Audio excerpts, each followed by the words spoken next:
Deus, que sois o eterno pensamento, a vontade suprema do movimento, por excelência a ação, que sois o fulcro de onde jorra a vida, o ignoto ponto de partida de toda a criação.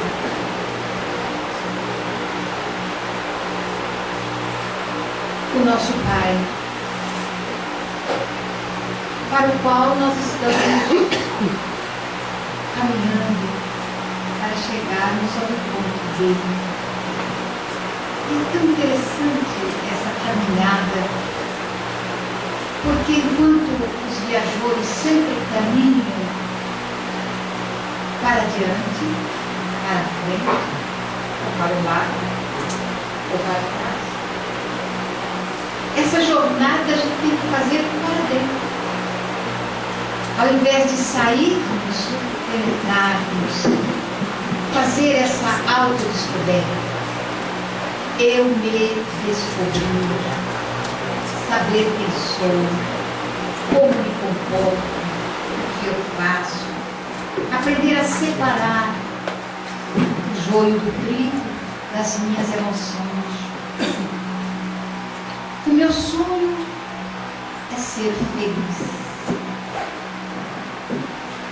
Mas eu nunca vou conseguir ser feliz se eu amargurar a vida dos outros. Então, primeiramente, eu tenho que pensar na felicidade daqueles que me cercam. Então, eu vou fazer uma descoberta notável, que a minha felicidade está estribada na felicidade das criaturas. Quando todos estiverem sorrindo em torno de mim, eu vou sorrir também. O sorriso contagia.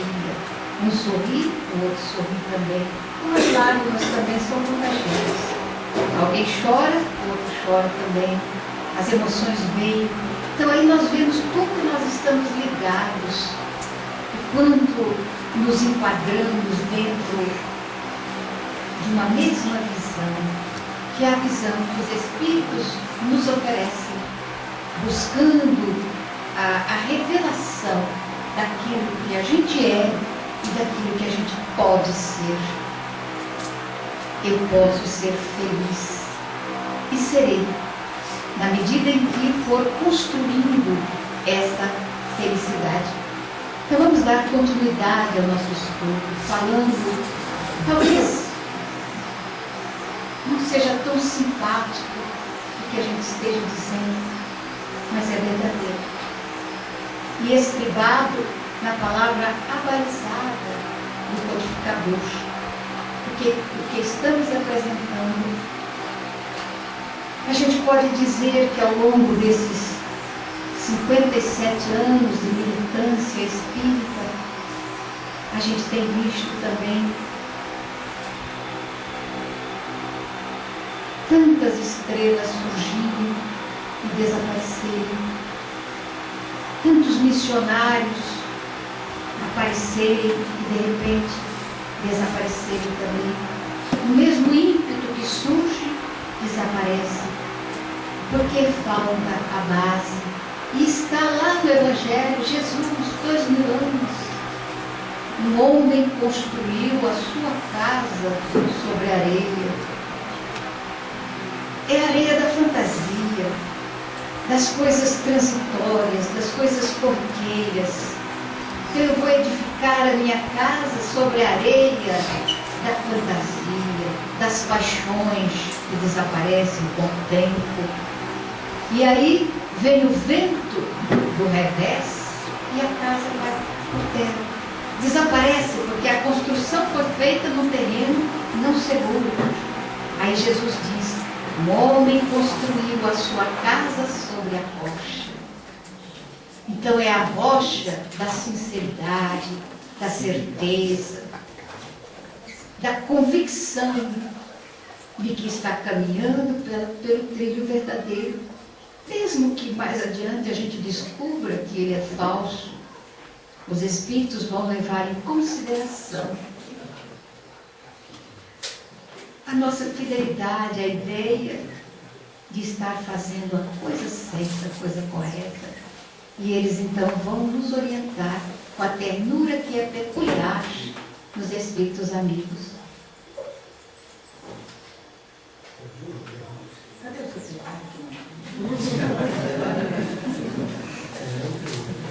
Então vejam bem, o personalismo, a vaidade, vamos acordar para a vaidade. Orgulho e vaidade são coisas distintas, bem distintas. O orgulhoso é aquele que acredita que é. Então não importa o que vocês digam, não importa o que os outros digam. Eu acho que eu sou, e isso me coloca acima de todos vocês. Esse é o orgulhoso. O vaidoso acredita que é, mas precisa que vocês confirmem. Então eu faço questão de me apresentar, de enfatizar, para que vocês concordem comigo. Esse é o vaidoso. Então eu faço a minha promoção particular. Então nós vamos observar que isso é uma escolha, porque quando os espíritos vêm procurar alguém que esteja na condição de participar de uma determinada tarefa, eles não vão na aparência. Aliás, André Luiz fala isso. E Paulo também diz, e Jesus também diz. O mundo espiritual, ele não vem com as aparências externas. Ele vem com aquilo que está dentro. Nós já falamos isso, vamos repetir. Antônio Vieira dizendo: por que será que no passado poucos convertiam tantos e hoje tantos convertem tão poucos?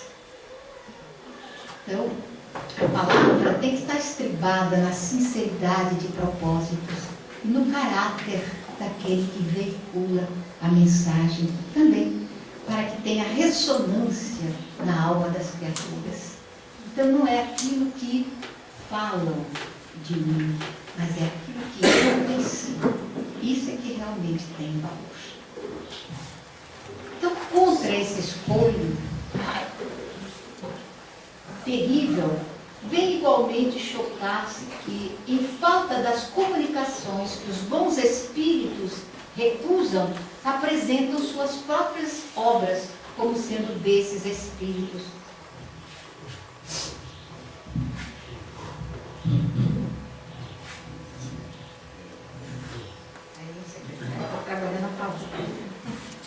Então a gente vê que, de repente, quando a pessoa começa a se autoprojetar naquilo que está fazendo, naturalmente os espíritos corretos, os espíritos que trabalham, vão se afastar, porque eles não têm tempo para gastar com as vaidades do mundo. Vão ficar os zombeteiros, vão ficar os brincalhões, vão ficar os irresponsáveis.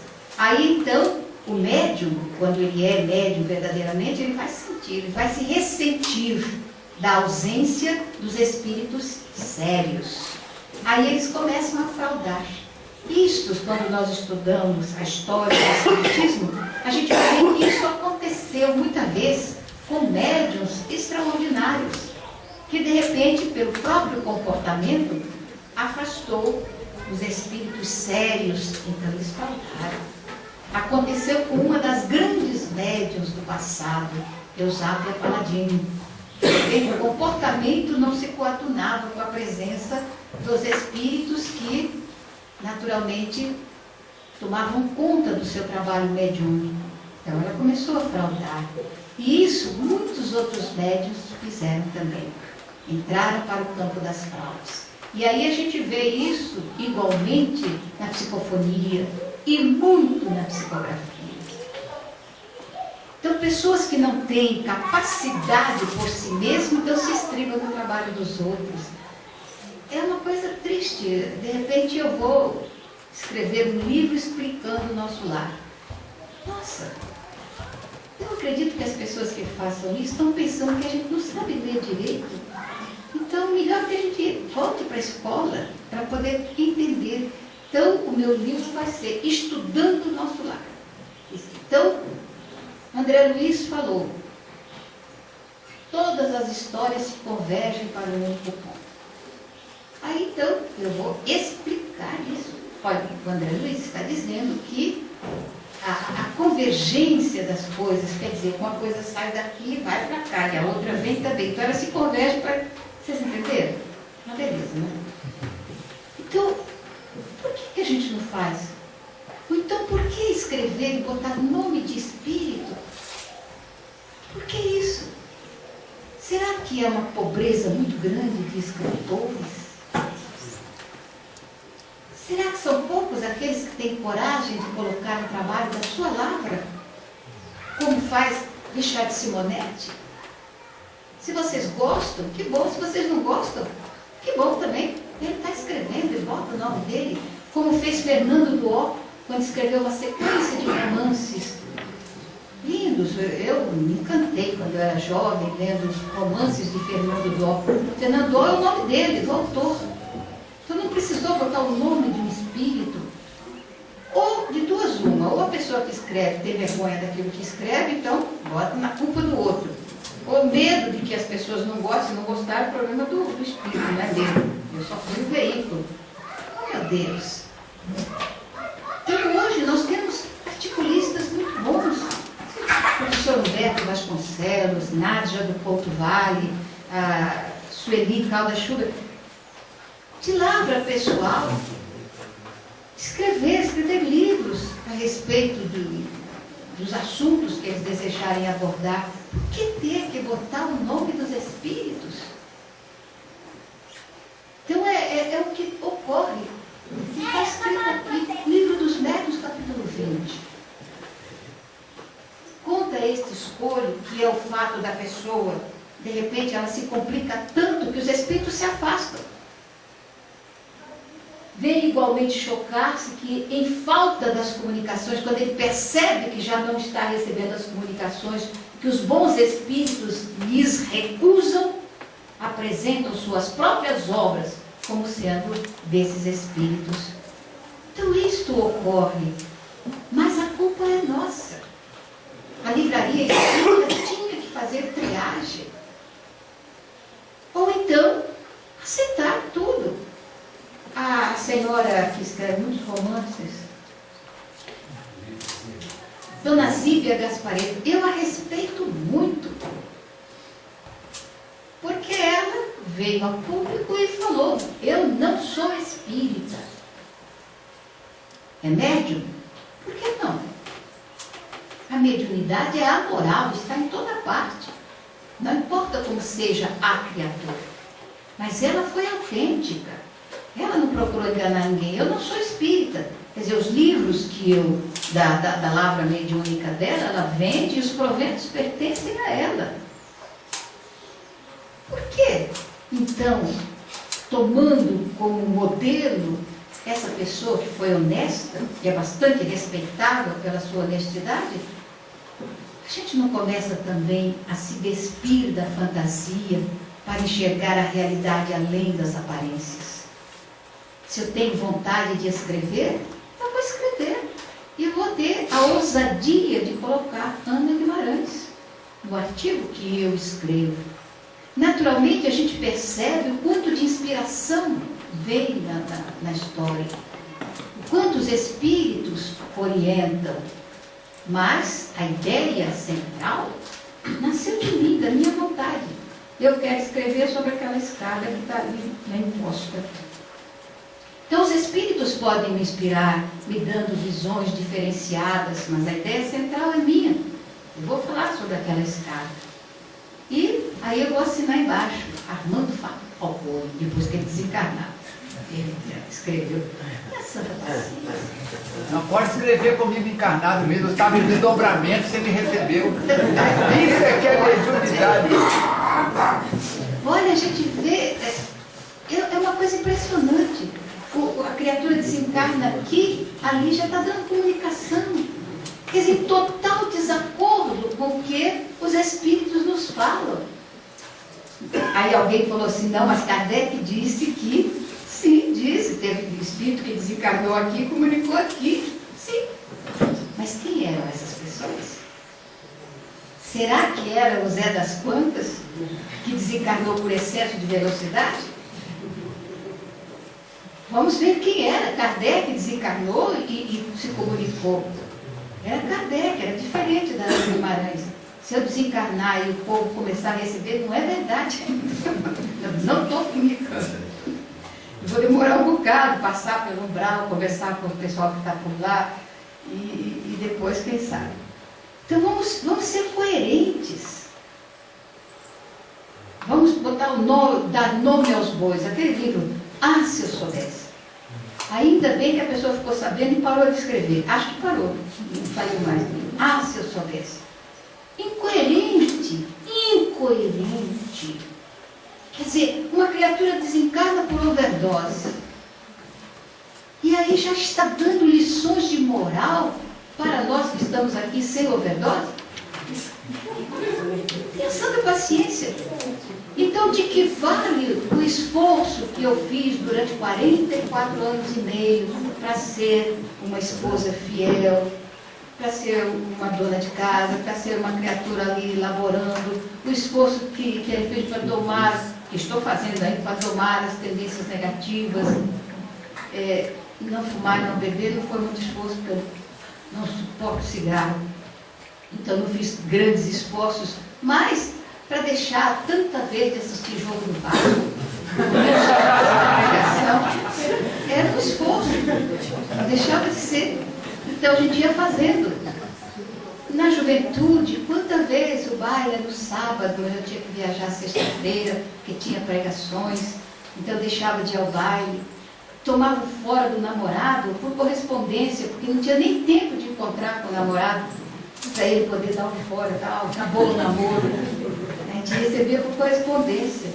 Na sua ausência, então, estou dizendo que eu não quero mais saber de você não, porque você já casou com Allan Kardec. Então, esse esforço todo, a troco de nada, porque se alguém que, nossa, bebia, fumava, tomava droga, morreu por causa da droga, já volta para dar as informações, comunicações, então, por que o esforço para domar as tendências negativas? Aí a gente vê a incoerência. E esse livro, meu Deus do céu, passou de mão em mão entre as pessoas. Muitas vezes era o livro do culto do Evangelho no lar, estava lá. Abriu a página e veio lá. Eu nem vou falar os nomes, coitados, porque naturalmente eles não deram o aval deles para que a mensagem fosse escrita. Então, o critério, a livraria tem que passar pelo crivo da responsabilidade do dirigente da casa, para não veicular gato por lebre. Então, recordando a palavra abalizada dos espíritos. Em resumo, as condições do meio serão tanto melhores quanto mais homogeneidade houver para o bem, mais sentimentos puros e elevados, mais desejo sincero de instrução, sem ideias pré-concebidas. Quer dizer, a casa espírita se voltando para o estudo. A casa espírita se esforçando. Agora fica cômodo para mim dizer assim, nessa casa tem muita fofoca. As pessoas não se entendem, as pessoas não se gostam. Se eu tenho tempo de ficar catalogando o comportamento dos outros, equivale a dizer que eu não estou vigiando o meu próprio comportamento. E quando o Evangelho diz vigiai e orai, ele não está falando para vocês, não. Está falando para mim. Eu tenho que vigiar o meu comportamento. Se eu estou me esforçando por ser uma espírita séria, uma espírita voltada para o bem, dificilmente os fofoqueiros vêm fazer companhia a mim. Isso é uma visão de professor. O professor percebe perfeitamente os alunos que são danadinhos. Porque o semelhante atrai o semelhante mesmo. Então, junto aquela panelinha, a gente conhece um por um, sabe que todos eles são complicados. E eles vão sentar, geralmente, atrás. Porque é dali que eles jogam o papelzinho, dali que eles... E na casa espírita não é diferente. Os conversadores, os que vêm assim, porque que não tem outra coisa melhor para fazer, também se juntam. E um perturbadinho perturba o do lado, perturba o outro, perturba o da frente. Eu estava num seminário do Divaldo, já contei isso aqui, mas eu vou repetir, no seminário do Divaldo, lá em Juiz de Fora, no salão do Rio. E eu fui com o senhor Guimarães, chegamos já em cima da hora e tal.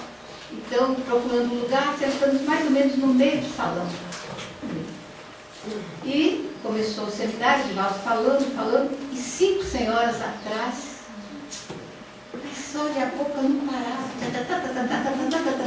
Eu não conseguia ouvir o que o Divaldo estava dizendo, mas eu ouvi o que elas diziam. Eu falei com o senhor Guimarães, não consigo. Ele sempre era contemporizador, eu é que não tinha educação, mas ele tinha, quietinho. Aí eu falei, agora não aguento mais. Levantei, peguei a minha cadeira e virei. Aí sentei de frente para as senhoras. E elas pararam de estar me olhando. Eu falei assim, olha, desculpa, como eu não consigo ouvir o que o orador está dizendo, eu vou conversar com vocês aqui prontíssimo. O que elas diziam eu ouvia, o que Divaldo dizia eu não conseguia ouvir. Falei, então, já que eu não ouço lá, vou conversar. Aí elas ficaram caladas, fecharam a cara, olharam para mim. E eu pensei que eu estava lendo, deve ser perturbada, deve ser tirada. Aí eu virei a minha cadeira, talvez consegui ouvir o orador. Mas as pessoas se juntam, porque perturbado sempre quer ficar perto de outros mais perturbados. Então, a casa espírita tem que trabalhar. O professor, quando já conhece, ele vai separando. Joãozinho, senta aqui. Pedrinho, senta aqui. E separa a panelinha, que é para ele poder com mais tranquilidade na aula. Então, nós vamos perceber que os espíritos amigos, eles analisam o nosso comportamento também.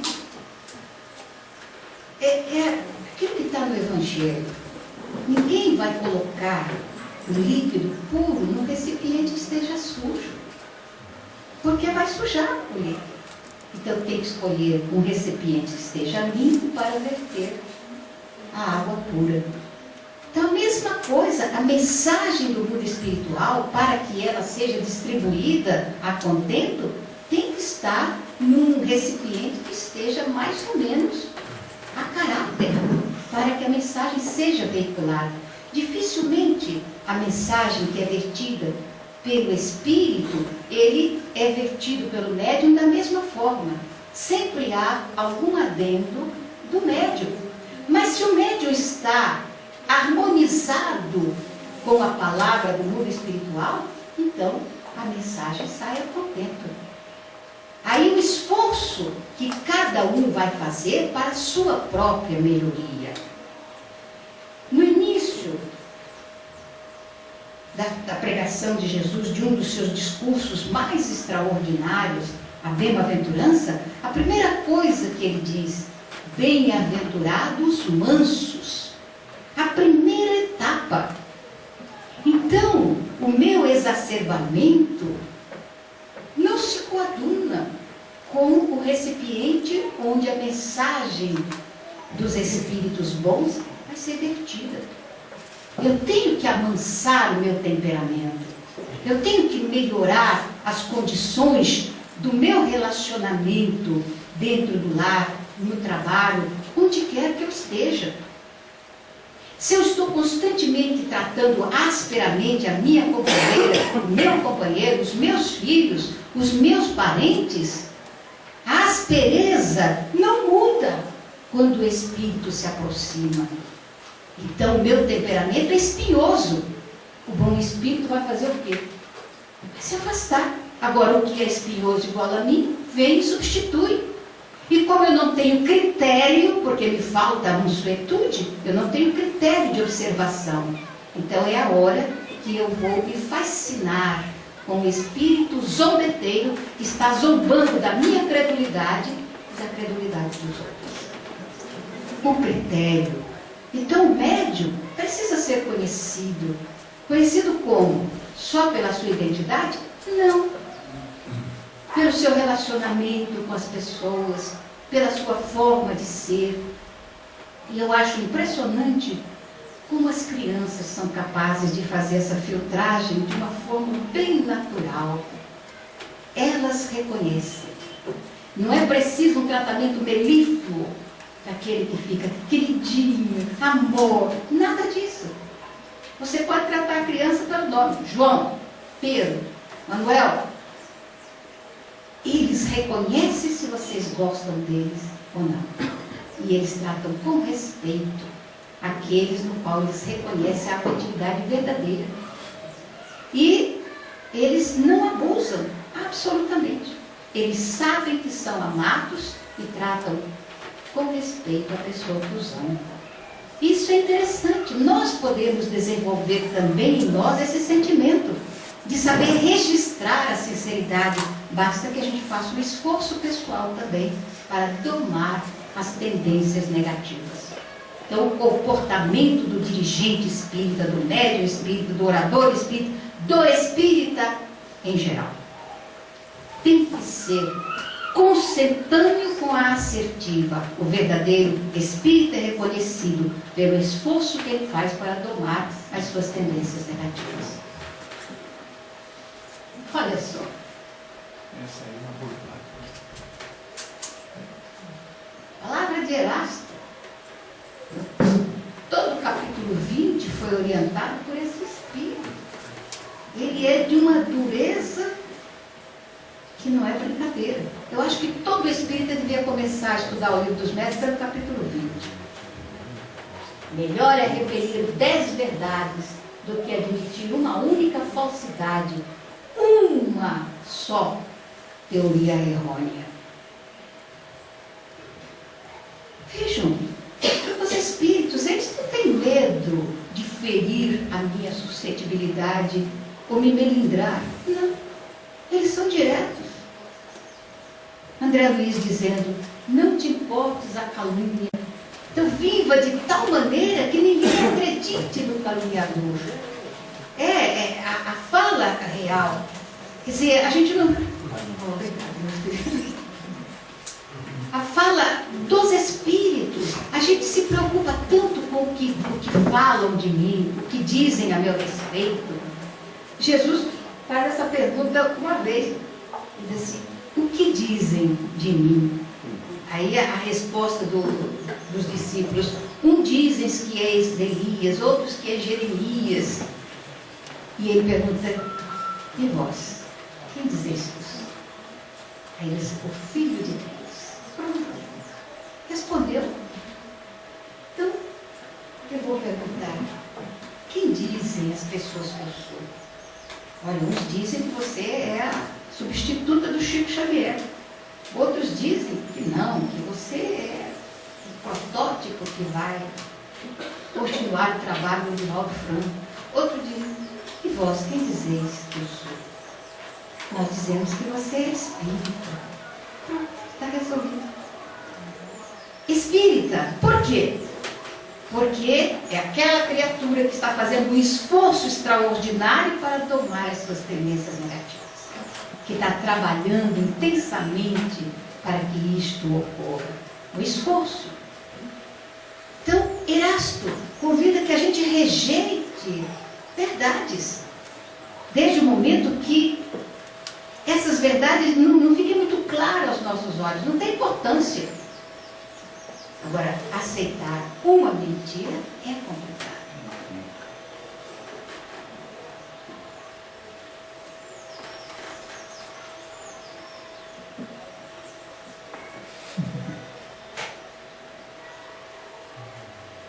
Complicado, nem vou ler, vou deixar mais. Se, pois, agora, um médium qualquer que ele seja, se tornar objeto de legítima suspeição, pelo seu proceder, pelos seus costumes, pelo seu orgulho, pela sua falta de amor e de caridade, repelir suas comunicações, porquanto aí estará uma serpente oculta entre as ervas. É esta conclusão a que chego sobre a influência moral dos médiuns. Foi eu que falei, não foi mal. Graças. Olha, gente. Ele faz uma dissecação da criatura. qualquer tipo de suspeição. E veja o que ele fala: proceder, os seus costumes, o orgulho, a falta de amor e caridade. Repelir. O comportamento da criatura tem que ser consentâneo. Tem que ser consentâneo. Aí a gente vai voltar ao princípio espírita de Volsia. A resposta normal seria não. Por quê? Porque ele entende a lei de causa e efeito. Ele entende a lei de responsabilidades. Ele entende a palavra de Paulo. A semeadura é facultativa. Todavia, a colheita é obrigatória. Então, se hoje eu estou comendo pão que o diabo amassou, não foi o plantio de outras pessoas. Eu não estou pagando pelos débitos do meu pai, da minha mãe, dos meus avós. O problema é meu. É o plantio de onde que retorna agora às minhas mãos. E eu tenho que encarar com responsabilidade, porque eu entendi quando o Evangelho disse: daqui não saireis até que hajais pago o último centavo. E quem pode garantir que o meu marido não é o último centavo que eu tenho que pagar? Quer dizer, como ninguém garante, é melhor a gente pagar logo e não complicar mais a nossa existência. Agora eu desprezo o meu conhecimento, se é que realmente eu tenho conhecimento, eu desprezo essas informações e vou pegar para os outros. Sejam bons. Vou falar uma voz bem macia. A espiritualidade superior vai te ajudar. Você é patrocinado por Joana de Ângeles. A santa paciência e o meu comportamento. Na hora que a Joana tinha que me ajudar em casa para eu suportar os meus débitos com a lei, nessa hora, onde é que a Joana foi parar?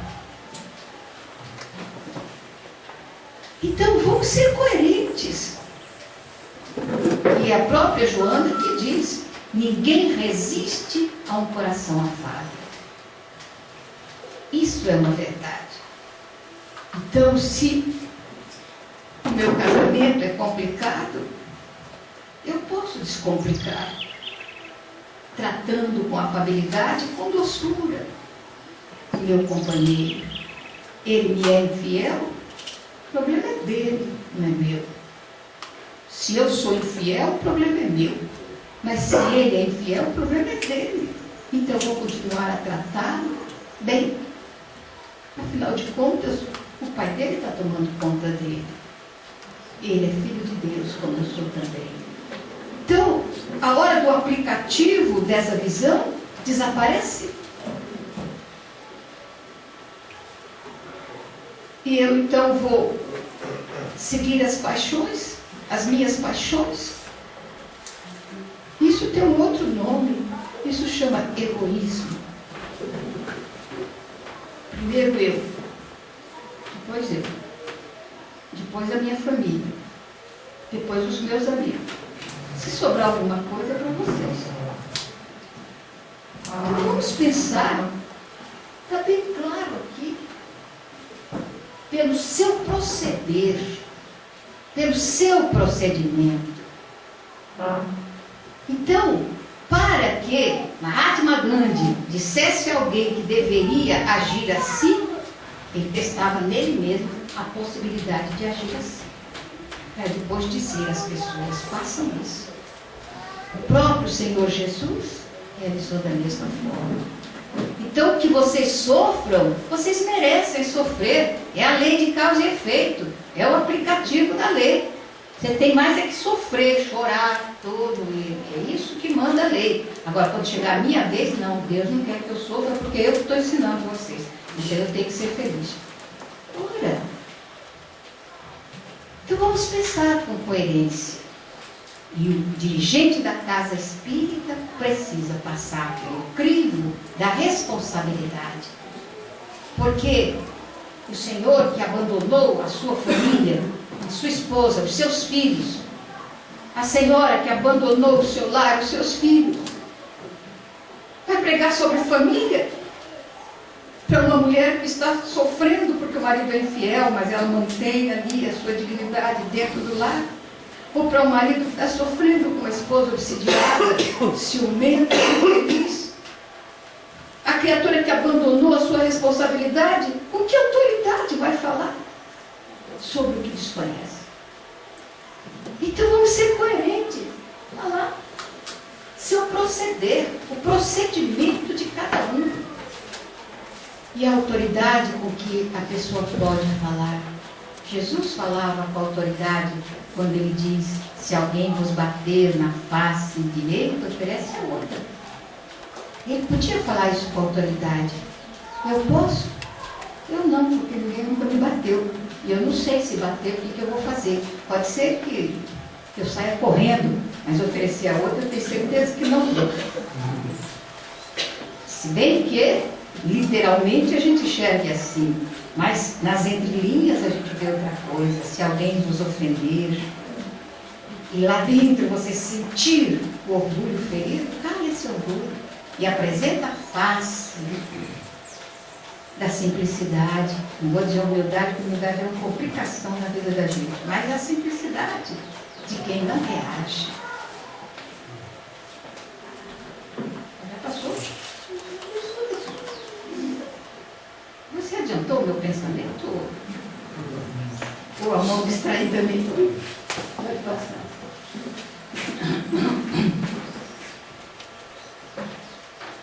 Olha o que os Espíritos dizem, que não é mais Heráclito. Se nós estamos passando para outro Espírito. É lamentável se dê tão escassa atenção ao poder do verbo, atualmente tão desmoralizado entre os homens. Olha, as pessoas estão usando palavras tão chulas. E eu fico tão impressionada, principalmente quando é uma senhora ou uma jovem que fala. Não que os homens devessem falar, não. Também para os homens é muito feia essa linguagem grosseira. Mas na boca de uma mulher é muito triste. A gente não dá mais atenção. Eu me recordo da minha professora de francês. Era uma senhora já com uma certa idade, muito bonita. E ela dava sempre formalmente. Então ela se sentava à mesa. Eu achava bonito o jeito dela se sentar, cruzava as pernas e tal. Achava muito bonito. E ela costumava dizer para nós: moça, não gargalha, moça, sorri. E eu achava lindo isso. Então, quando eu vejo uma mulher dando uma gargalhada, parece panela caindo no chão. Panela. Eu acho isso engraçado e desagradável para o ouvido. Aí eu me recordo da professora: moça, não gargalha, moça, sorri. E o sorriso é uma coisa tão bonita. Aí o Espírito vem e diz assim: tão desmoralizado entre os homens, nas mais respeitáveis instituições do mundo carnal, segundo informes fidedignos das autoridades que nos regem, a metade do tempo é despendida inutilmente, através de conversações ociosas e inoportunas.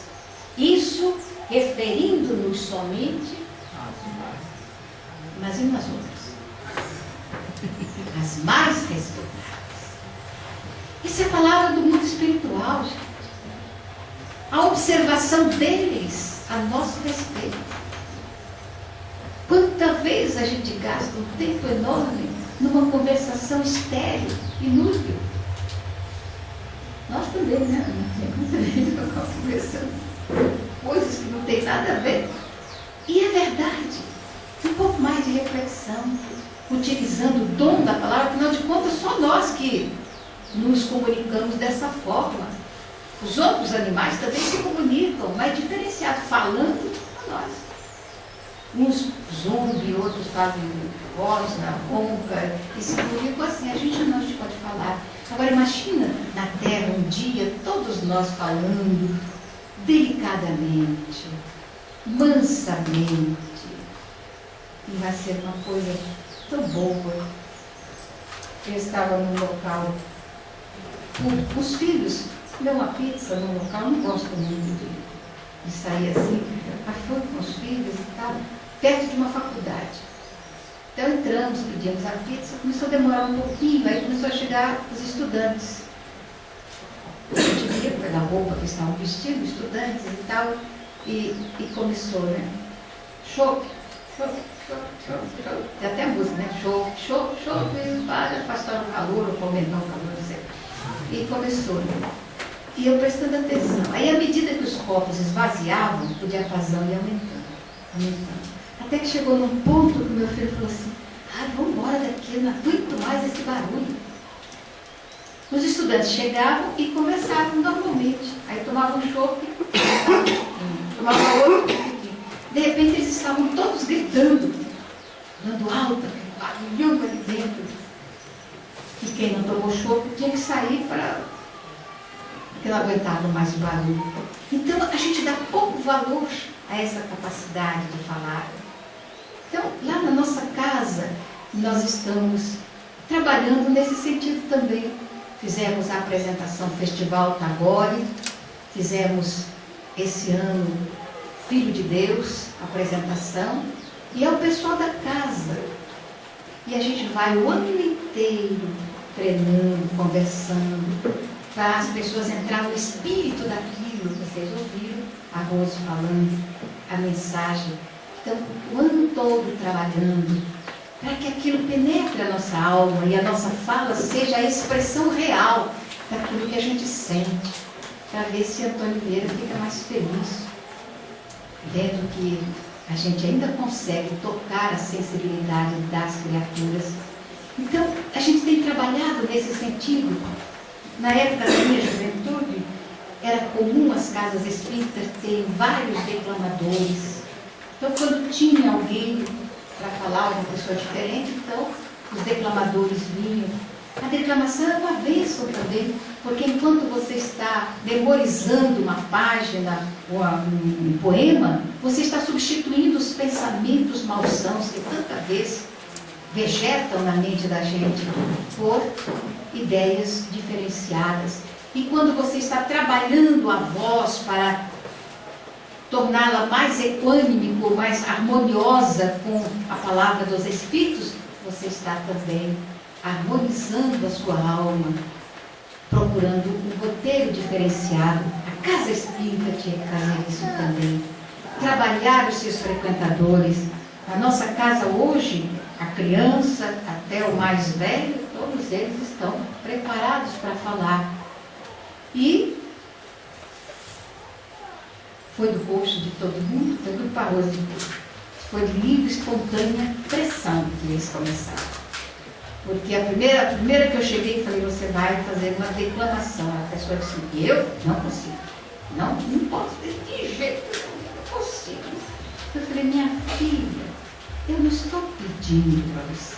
Eu estou dizendo que você vai. E acabou. E ela foi. E fez igual Júlio César. Vini, vidi, vinci. Todos eles. Todos disseram a priori que não foram hoje. A priori que não.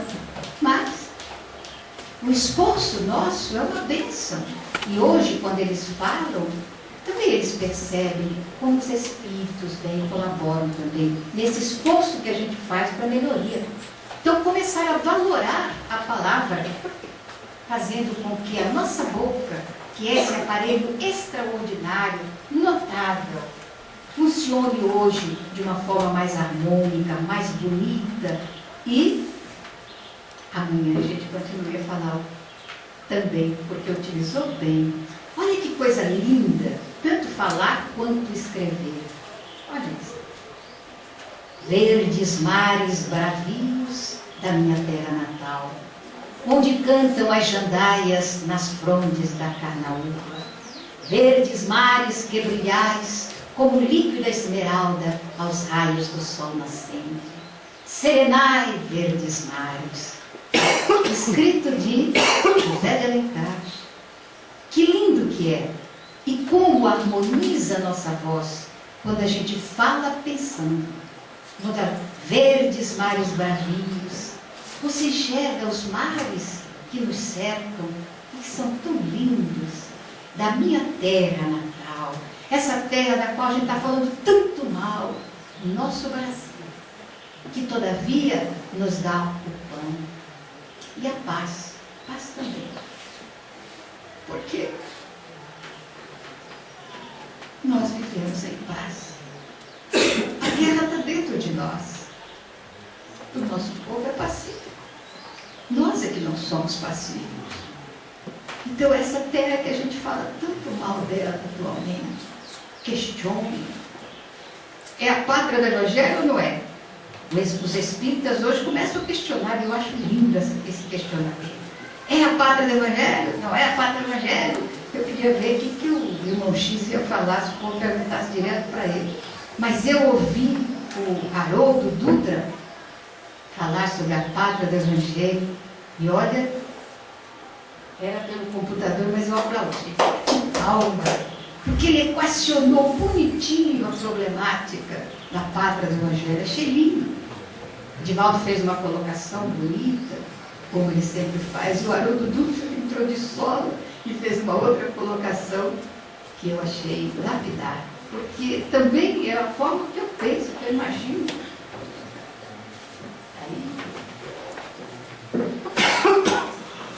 Olha só, olha que importância isso. Vocês já ouviram falar, naturalmente, todo mundo já ouviu falar de ideoplastia. Ideoplastia. A gente já ouviu falar, mas a gente não valoriza isso, não. Isso não importa. Não se precatam nossos irmãos em humanidade de que o Verbo está criando imagens vivas que se desenvolvem no terreno mental, a que são projetadas, produzindo consequências boas ou más, segundo as suas origens. Os ciumentos, os perturbados ciumentos, deveriam ler isso aqui várias vezes e memorizar. Porque quanta vez a gente emite imagens de infidelidade aos nossos cônjuges e sedimenta aquilo em nós, que se torna uma realidade. Porque as mensagens mentais e as imagens ideoplásticas, muitas vezes, é captado, sem que a pessoa perceba com clareza, mas é captado. E um pensamento que às vezes nunca passou pela cabeça da pessoa começa a ser colocada perturbadoramente pelo ciumento. E depois se torna realidade, aí vira aquela confusão. E a gente não percebe que somos nós que influenciamos. O encarnado influencia o outro encarnado? Claro que sim. Obsidiam? Claro que sim. Perturbam? Claro que sim. Então, quanta vez nós vamos enviando mensagem? Isso está na Gênese. Kardec dizendo: pululam em torno do planeta os espíritos perturbadores. Isto ocorre pelo pensamento dos habitantes do planeta. Eles são atraídos pelas nossas emissões mentais. A gente não pensa que está emitindo constantemente pensamentos perturbados na nossa ambiência. E eles retornam para a sua fonte de origem, para nós, na forma das perturbações que nos assolam, que nos afligem. As consequências boas ou más, segundo as origens. Aí alguém vai dizer assim: mas você é uma andorinha só, que não consegue fazer verão. Uma andorinha só não, mas um espírita só consegue. Muita coisa boa. Essas formas, os pensamentos, naturalmente vivem e proliferam. E considerando-se a inferioridade dos desejos e aspirações das criaturas humanas, semelhantes criações temporárias não se destinam senão a serviços destruidores, através de atritos formidáveis, se bem que invisíveis. Olha, nós somos espíritas, então isso não é tão complicado de se entender. Estou um pouquinho, o tempo está voando. Enfim, olha que coisa boa. que nós estamos dentro de um clima de aprendizado. Essas palavras, voltando, para dar uma voltadinha. André Luiz. Então nós vamos perceber, pode botar no final, no fim, o povo adorou.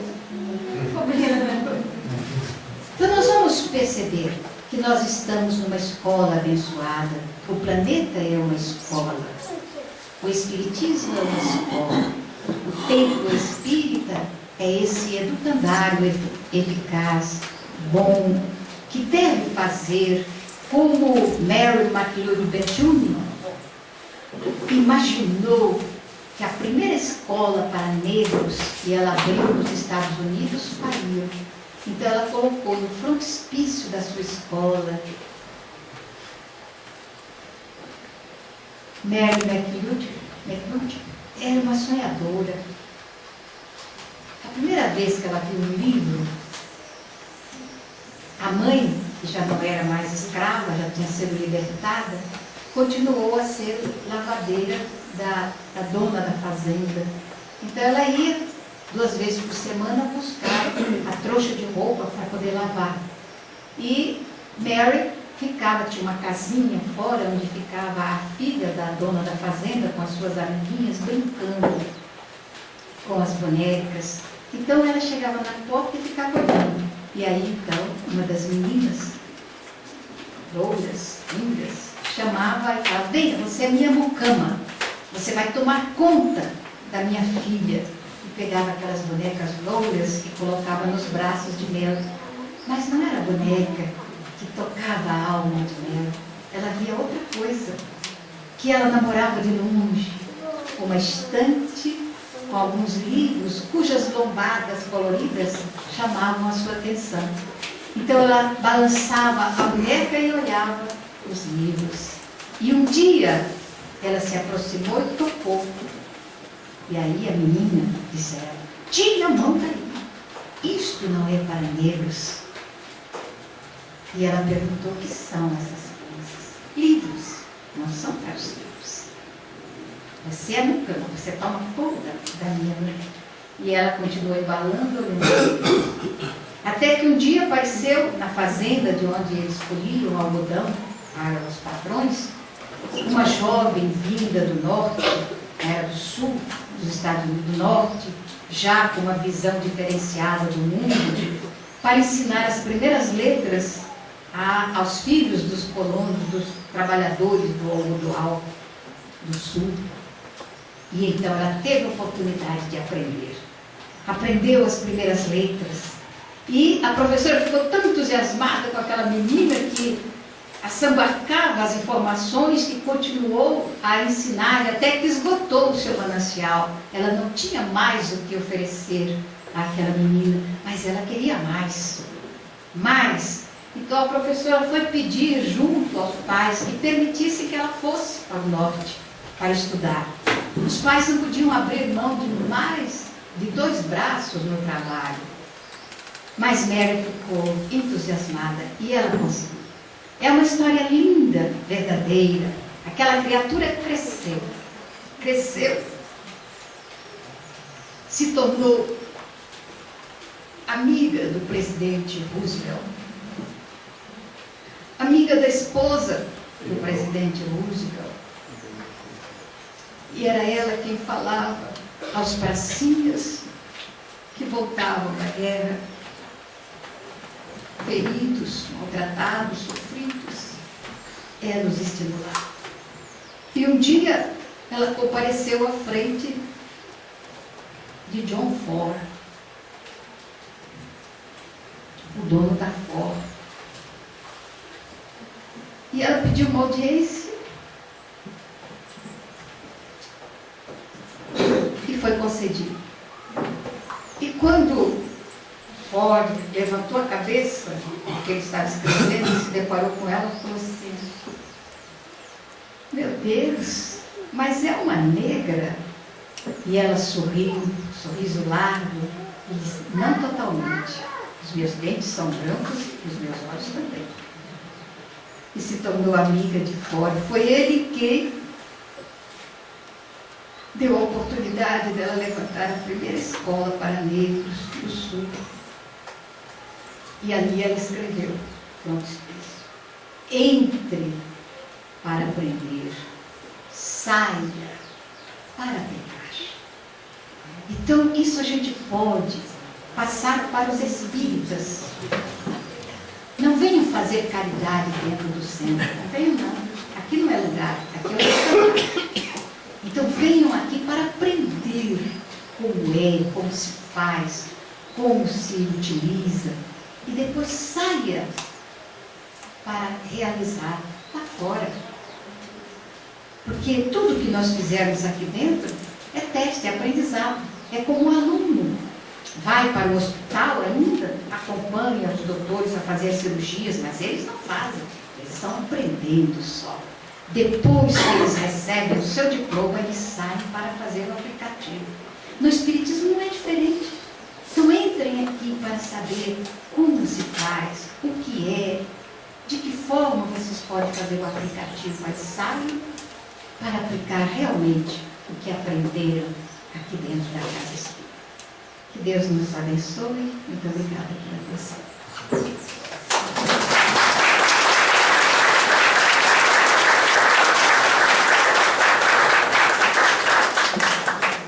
A gente sempre fica muito feliz com presenças como a Ana, aqueles que a acompanham, e hoje, em especial, no encerramento, quando ela citou a Mel, que é um personagem que a gente sempre utiliza também, e o último convite que nós tivemos para falar para um grupo específico de educadores, nós utilizamos a biografia de Mel, porque ela tem passagens assim que a gente tem que ter como referencial, não só na área da educação, mas quando ela teve uma crise de apendicite, eles não queriam fazer cirurgia, porque ela era uma negra, e ela vivendo essa situação, ela prometeu, falou: meu Deus, se eu sair dessa, eu prometo que nenhum negro mais vai ficar sem ser atendido numa crise de apendicite. Ela foi operada e levantou um hospital para negros. Então, são exemplos como esse que fazem com que a gente pare e pense na nossa postura ante as dificuldades, aparentes dificuldades, que nos surgem no dia a dia, que na verdade são as grandes oportunidades que a gente tem para descobrir o nosso potencial, aquilo que realmente nós podemos fazer a diferença. Não precisa disso. Onde quer que nos encontremos. Então, nesse momento, que a gente possa agradecer a Deus, agradecer a espiritualidade amiga, aos amigos espirituais que tão carinhosamente nos compreendem, nos acolhem nas nossas dificuldades e limitações, e que possamos fazer jus a todo esse carinho e não nos esquecermos que eles não estão à disposição dos nossos caprichos, e que se realmente nos sentimos felizes com essas presenças, se realmente queremos junto a nós essas criaturas que tanto nos proporcionam conforto e alegria interior, que possamos então nos fazermos merecedores, que possamos corresponder de alguma forma a esse carinho e nos tornarmos confiáveis a tudo aquilo que eles nos legam nas obras, no exemplo, nos referenciais do viver. O nosso muito obrigada, Jesus. Que a Ana, a sua comitiva, os seus companheiros possam retornar aos seus lares sob a proteção desses benfeitores amigos, e todos que aqui se encontram de qual forma possam manter essa sintonia, não só no retorno, mas nas dificuldades do dia a dia, para que nunca percamos de meta, e se fizermos por merecer, jamais estaremos sozinhos. O nosso muito obrigado, Jesus, e ser com toda a humanidade, hoje e sempre.